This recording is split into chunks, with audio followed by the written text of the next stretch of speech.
Street art, finalement, c'est une appellation qui regroupe plein de choses en fait. Donc finalement, comment moi je le vois, effectivement, c'est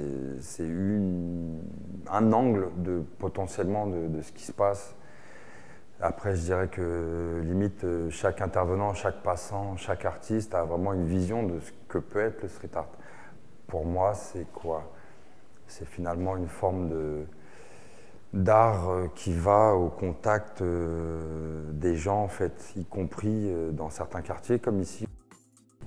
En fait, les seules images qu'on peut y voir, c'est soit à des fins politiques, soit à des fins commerciales. Je pense que plus que jamais, il est vraiment nécessaire et utile d'utiliser justement l'espace public pour se créer en fait une nouvelle imagerie, une nouvelle iconographie commune.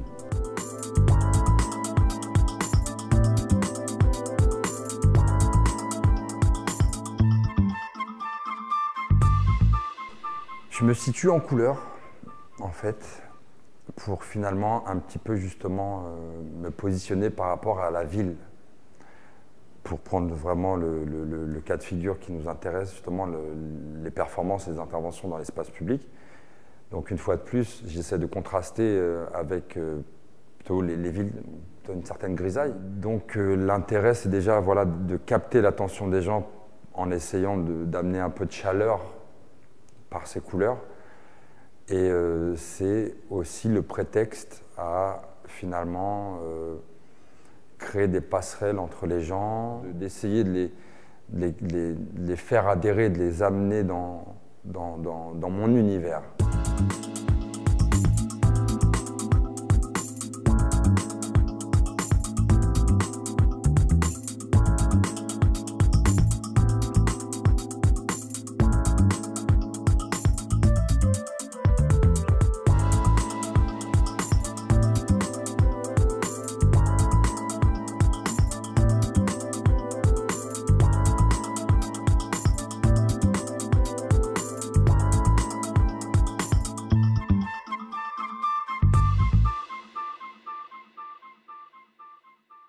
Moi, je suis originaire de cet arrondissement, hein, donc pas très loin d'ici, de la rue de l'Ourcq. Donc c'est déjà en fait aussi un territoire qui n'est pas anodin.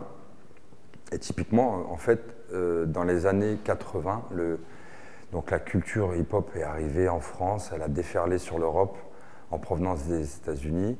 Et il y avait aussi en fait cette énergie qui s'est propagée, y compris au niveau du graffiti, pas très loin d'ici donc, au terrain vague de La Chapelle, qui est en fait un endroit mythique. C'est le berceau du graffiti français et un peu européen. Tout ça, ça a bouillonné dans ce secteur en fait. Donc on a en fait reçu toutes les premières vagues d'inspiration qui ont un peu planté le décor. Et donc moi j'ai commencé plus jeune à taguer, après à essayer de faire du flop. Voilà, j'ai suivi un peu le cursus traditionnel graffiti. Et après, assez rapidement, justement, j'ai essayé aussi de lui amener quelque chose de particulier, qui ne soit pas juste en fait un langage qui soit réservé aux puristes, et que voilà, ça soit un moyen d'accès direct à l'humain en fait. Au-delà des mots, voilà, il y a un échange qui peut s'instaurer. Donc voilà ce que j'ai essayé de faire, et effectivement, donc c'est influencé aussi bien par la culture hip-hop que par le voyage.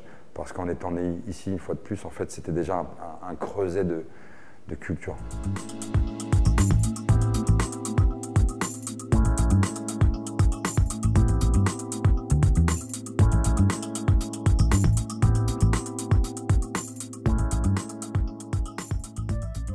Je pense qu'effectivement, quand on a vu en général une peinture à moi, on peut après, je pense, avoir la possibilité de reconnaître en général mes œuvres. Il y a quelque chose d'assez...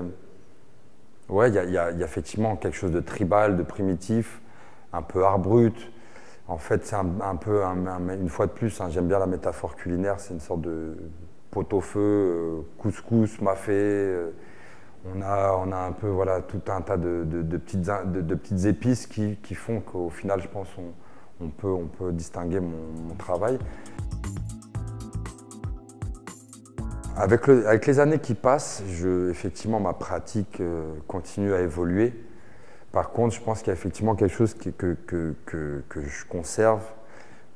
C'est toujours ce besoin d'être un petit peu le dos au mur pour faire les choses. Et c'est comme un Polaroid. Voilà, j'ai besoin de prendre une photo un instantané pour avoir tous ces ingrédients pour être amené à pouvoir les poser sur le mur et les faire évoluer aussi en fonction des interactions multiples qui vont se dérouler. Effectivement, il y a cette nécessité d'un moment donné de devoir sortir les choses parce qu'il y a une horloge qui tourne. Je dirais que ouais, c'est une forme de sacerdoce même. Hein. On est obligé de porter un peu notre croix, sans faire de petites références à mon nom, hein, d'Acruz, de la croix. Mais oui, il y a effectivement une forme d'engagement. Pour moi, c'est une fois de plus, c'est pas anodin que de prendre possession des murs publics. Ça, je l'ai appris par la force des choses, parce qu'au début, j'intervenais par urgence, finalement. Il fallait que je balance, je ne savais pas ce que je disais, mais je disais des choses. C'est après que j'ai compris qu'effectivement, j'ai ordonné mon message. Après, la différence, par exemple, pour faire le lien avec les toiles, le travail sur toile, effectivement, la grosse différence, par contre, c'est là, en intervenant sur un support dans la rue, c'est que même là, le mur en métal qu'on va peindre, il a déjà une histoire. Il a été tagué, il a été nettoyé, renettoyé, etc. Alors que par exemple, en intervenant sur une toile, là c'est l'inverse. Il faut amener cette histoire. Après, je pense qu'il faut aussi souligner qu'on est dans un endroit de culture. Finalement, cette bibliothèque, c'est un peu un temple de la culture, mais un temple de la culture pas anodin. C'est aussi une bibliothèque qui est inscrite pour moi dans un territoire particulier. On est en 2015. On est actuellement fin mars 2015. 2015, elle a démarré quand même d'une sacrée façon en France. Donc tu vois, tout ça pour moi, ça fait lien et c'est important justement de créer ce genre de participer à ce genre de dynamique. Et j'ai répondu hyper favorablement et j'étais ravi que la bibliothèque m'invite à venir finalement lancer le printemps des événements culturels dans cette bibliothèque. La culture, pour moi, c'est le socle de notre vivre ensemble et de notre mémoire collective. Donc pour moi, voilà, le fait de venir intervenir ici, même si ça se fait justement, ça doit se faire dans la bonne humeur et dans quelque chose qui soit totalement fluide et simple. Et une fois de plus, la culture, c'est pas juste quelque chose qui habille les murs, ou c'est une fois de plus ce qui nous relie.